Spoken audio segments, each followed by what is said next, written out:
Assalamualaikum warahmatullahi wabarakatuh. Halo teman-teman, kita ketemu lagi untuk pembahasan soal-soal persiapan tes CPNS tahun 2023. Selain juga untuk tes kedinasan tahun ini, teman-teman. Oke, kita fokuskan untuk TWK ya. Kali ini akan kita bahas mengenai bagaimana panduan ringkas ya, panduan trik maupun namanya strategi mungkin ya.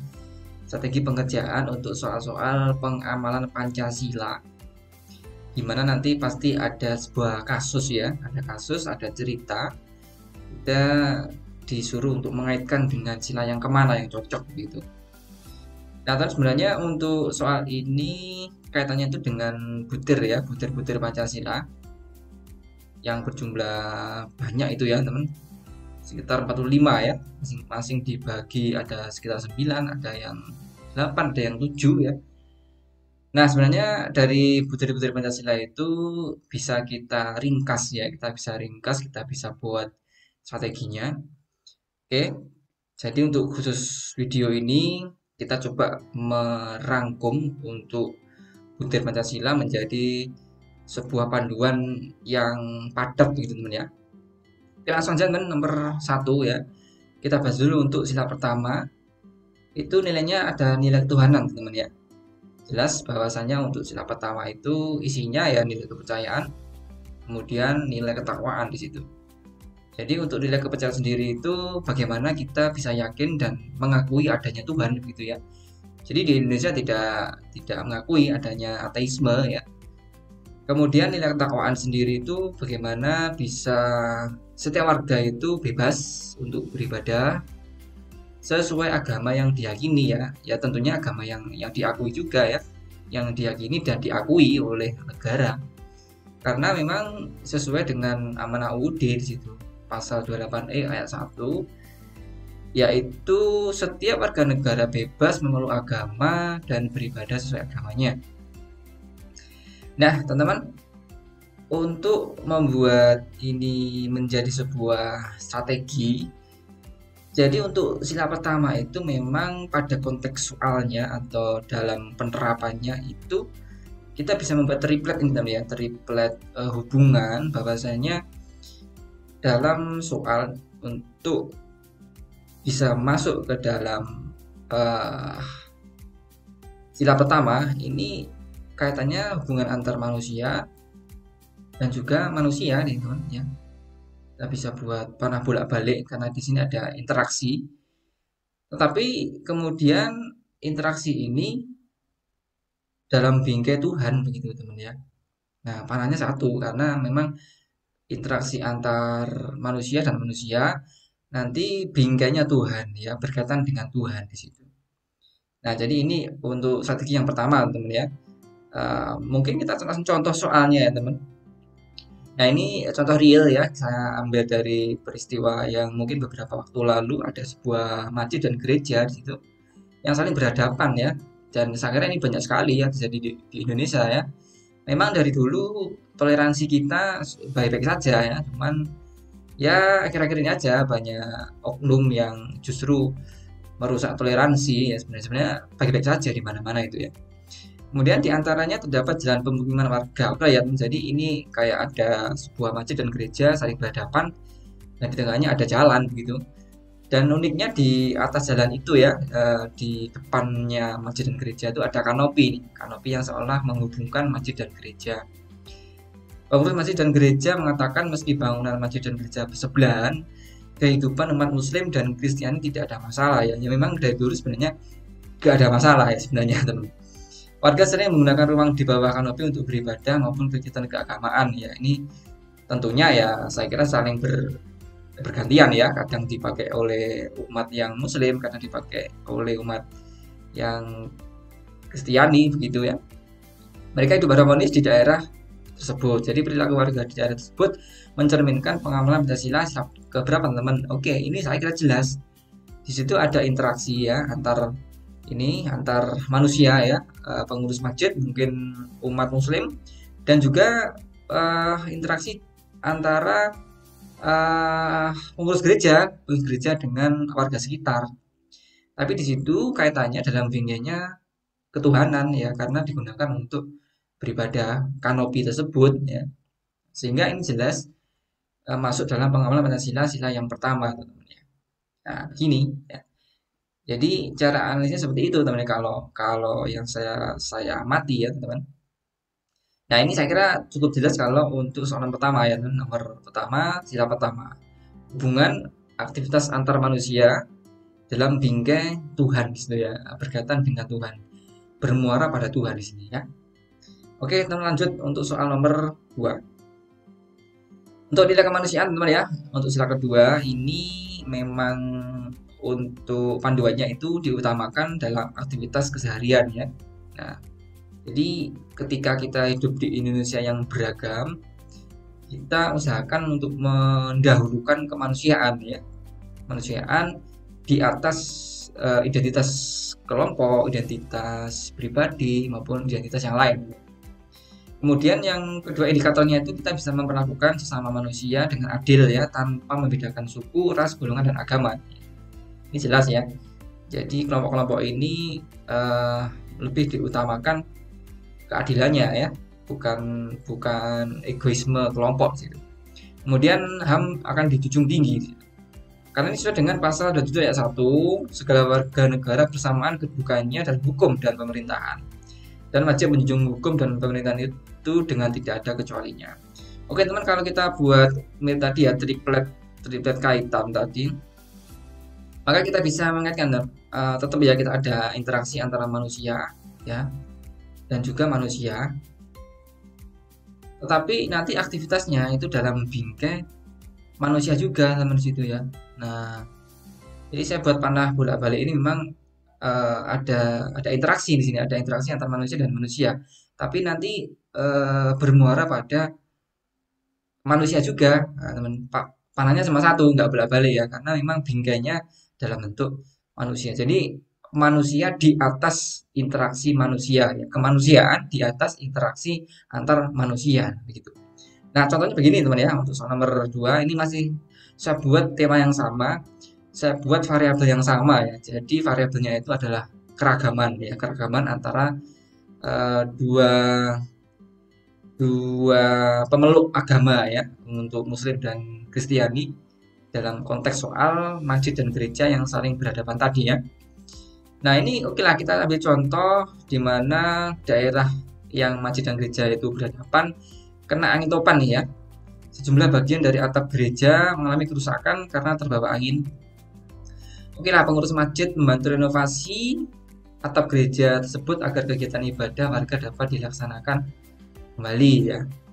Perilaku pengurus masjid tersebut mencerminkan pengamalan Pancasila sila keberapa teman. Oke, kita jelas ada interaksi gitu, interaksi antara pengurus masjid ya, pengurus masjid dan pengurus gereja gitu ya, pengurus gereja.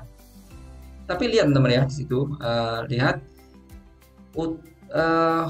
untuk outcomes-nya ya, atau untuk outcomes-nya itu dalam bingkai kemanusiaan ya teman, karena di situ sedang dilanda bencana dan pengurus masjid punya inisiatif agar gereja segera dapat dibangun kembali sehingga warga yang Kristiani bisa beribadah lagi ya.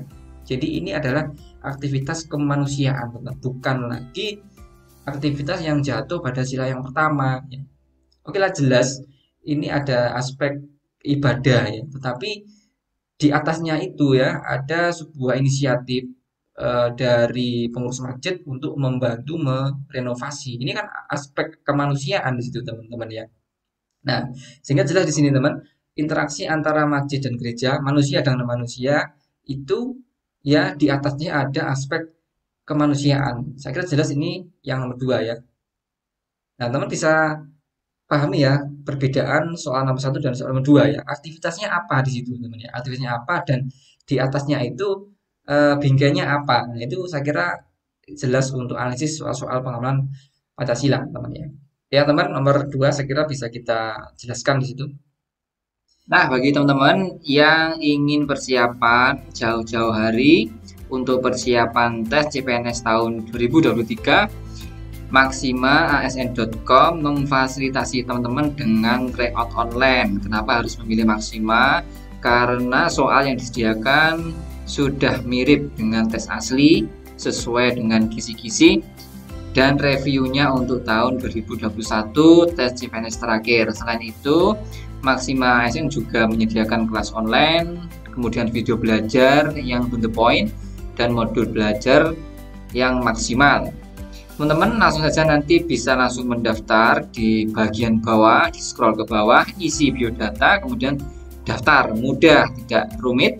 Setelah itu, kalau sudah berhasil daftar, silakan klik masuk sekarang di pojok kanan atas. Nah, teman-teman kalau sudah berhasil masuk, maka teman-teman akan disuguhi oleh paket tryout SKD CPNS Combo 8 2023. Pilih yang paling kiri ya, teman-teman. Di sini akan disediakan 8 paket tryout SKD CPNS sesuai dengan kisi-kisi terbaru dan sesuai model tes terbaru. Di situ teman bisa juga dapat full pembahasan dan soalnya dan pembahasannya juga bisa di-download sehingga bisa belajar di mana saja. Kemudian teman-teman nanti akan juga dapat detail nilai per subtesnya, kemudian prediksi kelulusan, rank nasional, dan grafik perkembangannya. Kemudian soal dan durasinya itu sudah disesuaikan dengan tes aslinya ya teman-teman, sehingga atmosfer saat tes akan kerasa di sini. Sehingga teman-teman untuk tryout ini bisa dikerjakan kapan saja melalui laptop maupun melalui HP. Nah, yang paling penting teman-teman, silakan nanti bisa langsung diklik beli sekarang. Nanti masukkan kode promonya ya di kanan di sini, teman langsung aja masukkan promo ber-ASN. Nanti akan mendapatkan potongan hampir 60.000 ya, 6.000 lebih bahkan ini ya. Coba kita terapkan. Nah, ini teman-teman jadi 99.000 saja mendapatkan 8 paket tryout SKD CPNS ya. 8 paket isinya TWK, TU, dan TKP. Sudah murah, terjangkau, dan sesuai dengan kisi-kisi. Silakan dicoba. Nah, kemudian di sini nomor 3, nilai persatuan ya. Untuk indikatornya seluruh warga negara Indonesia harus bersatu ya, tanpa memandang perbedaan suku juga ya, bahasa, agama, dan latar belakang budaya lainnya. Nah, jelas teman ya. Kalau yang nomor 2 tadi, pengawalan Pancasila sila kedua itu tanpa memandang perbedaan suku, namun bingkainya bingkai kemanusiaan. Nah, sekarang bingkainya persatuan ya, di atas perbedaan suku, bahasa, agama, dan lain-lain ya. Ini jelas bedanya ya dengan nomor 2. Jadi nilai persatuan itu dapat diwujudkan dengan cara memiliki jiwa nasionalisme yang tinggi. Caranya ya artinya dengan kita punya rasa cinta tanah air ya. Nah, seperti itu. Nah, lalu kalau kita mau buat strateginya ya, ini hampir juga bersama ya, manusia atau rakyat ya. Ada manusia di sini. Kemudian atau rakyat ya, kita bisa buat nih rakyat atau rakyat ya. Mungkin kemudian ini juga manusia. Nah, ini kaitannya dengan negara ya, negara dalam aspek persatuan di situ. Sehingga di sini ada interaksi antar manusia, teman-teman. Ya, namun bermuara dalam bingkai negara ya. Jadi secara tidak langsung interaksi antar manusia ini akan memperkuat negara ya, memperkuat negara itu. Nah, oke, contoh kita ambil aja masih dalam tema yang sama ya teman ya. Untuk tema tadi, sebulan sekali pengurus masjid dan gereja yang bersebelahan rutin mengadakan kerja bakti untuk membersihkan lingkungan masjid dan gereja tersebut ya. Para warga juga dilibatkan untuk membersihkan lingkungan desa. Kegiatan yang dilakukan pengurus masjid, pengurus gereja, dan warga sekitar mencerminkan pengamalan Pancasila sila keberapa, teman. Nah, ini jelas teman ya. Ada interaksi antara manusia dan manusia, kemudian dan juga interaksi antara manusia juga di situ. Manusianya bisa ya pengurus masjid, pengurus gereja, dan warga. Di situ dalam binggainya pengarah kepada toleransi ya, toleransi karena juga bisa persatuan kan begitu ya. Nah, persatuan teman. Sehingga interaksi manusia dan manusia dalam kegiatan kerja bakti itu akan secara tidak langsung memperkuat toleransi. Nah, Kalau toleransi kita kuat, otomatis persatuan kita juga kuat kan. Nah, itu logikanya seperti itu teman ya. Nah, sehingga jelas ini sila ketiga itu ya, jatuhnya sila yang ketiga, di mana interaksi antar manusia, antar rakyat ya, antar manusia itu secara tidak langsung berpengaruh kepada negara, ya, berpengaruh kepada persatuan. Ya. Nah, di atas perbedaan suku, bahasa, agama, nah ini kan jelas ya, agamanya beda ini ya, agamanya beda ya, ada Kristen, kemudian ada Muslim, dan mungkin warga lain yang di jadi juga berbeda agama, berbeda budaya juga. Tapi di situ ada interaksi kerja bakti. Nah, kerja bakti di sini teman ya. Kerja bakti dan arahnya nanti tujuannya adalah memperkuat toleransi, ya, kerukunan di situ, sehingga dampaknya secara tidak langsung adalah kepada persatuan Indonesia teman ya. Nah, ini model analisis soal ketiga ya, untuk sila ketiga. Bisa dipahami teman ya nanti perbedaan antara 1, 2, 3 ya. Dan mungkin nanti sampai 5 ya dengan tema yang sama. Kemudian teman yang nomor 4 ya, sila keempat, nilai kerakyatan.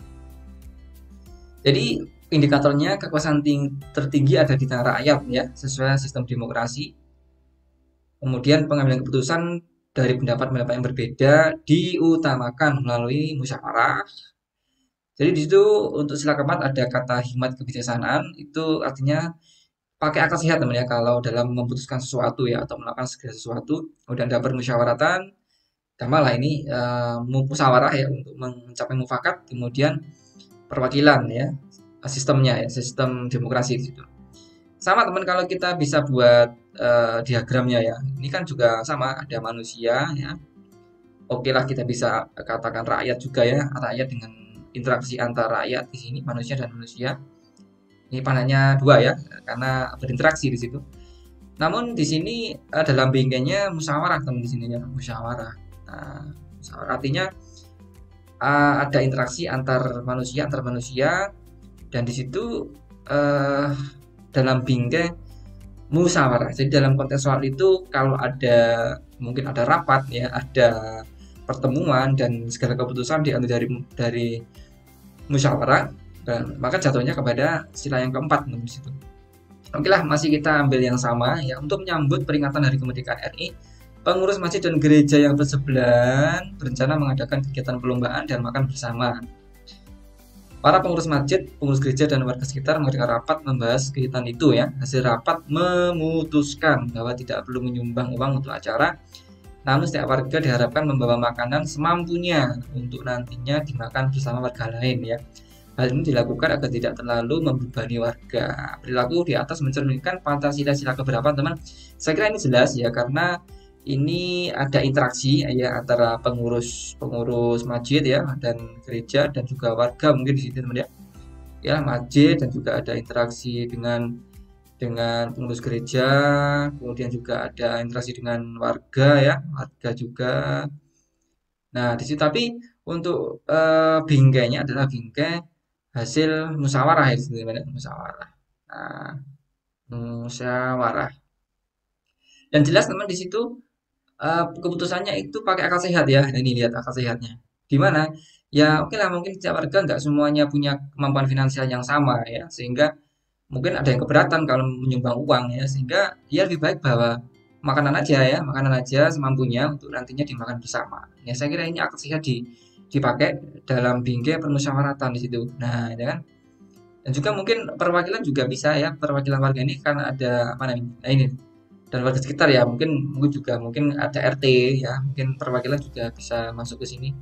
Jadi teman, untuk kasus ini jatuhnya sila keempat ya, karena ada rapat ya, rapat ini mencerminkan demokrasi di situ, mencerminkan musyawarah, kemudian musyawarahnya ini pakai akal sehat ya. Nah, ini logis ini teman ya, logis. Kemudian juga aspek permusyawaratan dan perwakilannya ada semua di sini. Saya kira jatuhnya sila keempat untuk soal nomor 4 ini ya.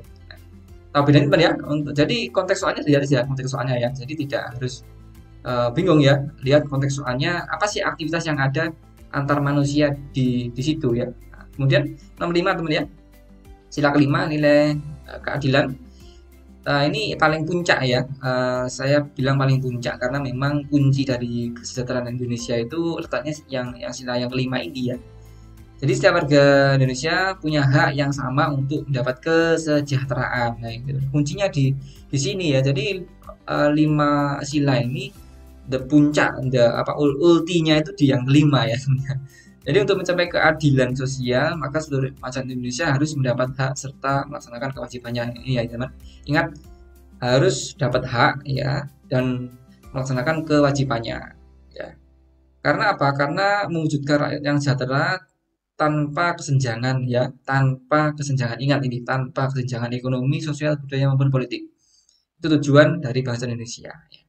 Sehingga kalau ini tanpa kesenjangan, nilai keadilan itu bisa diwujudkan. Sehingga teman, kalau mau kita buat diagramnya ya, tetap manusia ini ya, tetap manusia atau rakyat dengan manusia ini dengan negara ya, hampir sama dengan sila ketiga. Tetapi teman-teman, ini panahnya bolak-balik semua ya, artinya ada timbal balik antar negara ini. Nah, ini bedanya dengan sila ketiga. Kalau sila ketiga panahnya satu ya, dampaknya enggak langsung ya. Tapi kalau ini negara juga berperan ya. Ini negara punya peran untuk mewujudkan keadilan di situ, kesejahteraan juga ya. Maka ini saya buat panahnya bolak-balik ya. Teman-teman bisa cek untuk sila ketiga ya. Ini sila ketiga panahnya satu, sila kelima ini panahnya dua, bolak-balik ya, karena ada peran negara untuk sila yang kelima ini. Nah, contoh soalnya teman seperti ini ya. Karena letaknya bersebelahan dan saling berbagi kanopi, pengurus masjid dan gereja seringkali berdiskusi ya terkait laporan keuangan. Oke lah, ini ada diskusi, mungkin bisa ada unsur sila keempat. Tapi lihat konteks soalnya, teman. Konteks soalnya tidak mengarah pada interaksi yang berbingkai sila 4 nih. Nah, lihat dalam laporan keuangannya, pengurus masjid dan gereja tersebut tidak pernah lupa membayar pajak bangunan setiap tahunnya dan juga membayar tagihan listrik tepat waktu setiap bulannya. Nah, ini ya, teman. Jadi perilaku di atas menunjukkan pengamalan Pancasila sila keberapa. Jelas ini teman-teman ada ya interaksi antara pengurus masjid ya, pengurus masjid. Nah, dan juga gereja. Interaksinya ini apa, dalam bentuk apa? Bayar pajak kan teman. Ini bayar pajak, mungkin bayar tagihan ya, bayar pajak, kemudian bayar tagihan ya. Nah, bayar tagihan ini kan kewajiban ya, kewajiban dari warga negara ya, warganya pengurus masjid dan juga gereja. Nah, ini dampaknya kan bayar pajaknya kan ke negara teman ini. Nah, ke negara. Nah, negara juga harus ngasih haknya kepada pengurus tadi, pengurus masjid dan pengurus gereja. Oke lah, haknya apa? Ya, masjid dan gereja itu dapat berdiri, punya izin gitu ya. Nah, punya izin berdiri, kemudian juga apalagi ya, listriknya aman ya, nggak sering diputus ya, karena tagihannya dibayar tepat waktu begitu teman ya. Jadi ini ada interaksi hak dan kewajiban ya. Negara harus ngasih hak di sini temannya, hak untuk mungkin gereja dan juga hak untuk ini ya, hak untuk masjid ini. Nah, masjid dan gereja saling berinteraksi di situ ya. Oke lah, sering saling membayar pajak itu. Nah, interaksinya dengan negara ya, ini juga ada interaksi, ada kewajibannya masjid di situ ya, kewajiban. Kemudian haknya juga dikasih oleh negara. Jadi teman, kuncinya kesejahteraan itu yang kelima ini teman ya. Jadi bagaimana negara dan rakyat itu bisa saling melaksanakan hak dan kewajibannya ya. Saya kira kalau semua warga negara itu membayar pajak dengan taat ya, dan negara juga tidak menyelewengkan pajak ya, seperti ya mungkin kasus kemarin ya, kasus pajak kemarin ya, semoga menjadi pembelajaran bagi kita ya. Kalau pajaknya itu tepat sasaran, itu saya kira Indonesia akan bagus kok teman ya. Jadi ya, saya juga berharap bahwa rakyat taat pajak, pegawai pajak juga harus bertanggung jawab begitu ya. Di harapan kita semua teman ya. Jadi teman, jelas ini satunya pada sila kelima ya. Oke lah teman, dari kata kuncinya itu yaitu tadi ya, lihat konteks soalnya, kemudian lihat interaksi antar manusianya itu dalam konteks apa ya, dalam bingkai apa di situ ya, atau apakah dalam bingkai ketuhanan yang akan dalam jatuh sila pertama, bingkai kemanusiaan, jatuh sila kedua, bingkai persatuan, sila ketiga, bingkai permusyawaratan ya, sila keempat, maupun bingkai keadilan di situ ya. Nah, sila kelima. Saya kira teman ya, ini ya disclaimernya ya mungkin tidak 100% benar. Strategi ini ya, trik ini tidak 100% benar, tapi bisa digunakan teman-teman untuk analisis soal-soal pengamalan Pancasila yang ada konteks soalnya, ya, ada ceritanya, ada kasusnya. Saya kira cukup teman ya, mungkin ke depan kita latihan lagi untuk pengamalan Pancasila yang lebih kontekstual, yang lebih bervariasi untuk soalnya ya. Jadi tunggu aja untuk next video soal pengamalan Pancasila yang lebih kontekstual. Saya akhiri, assalamualaikum warahmatullahi wabarakatuh.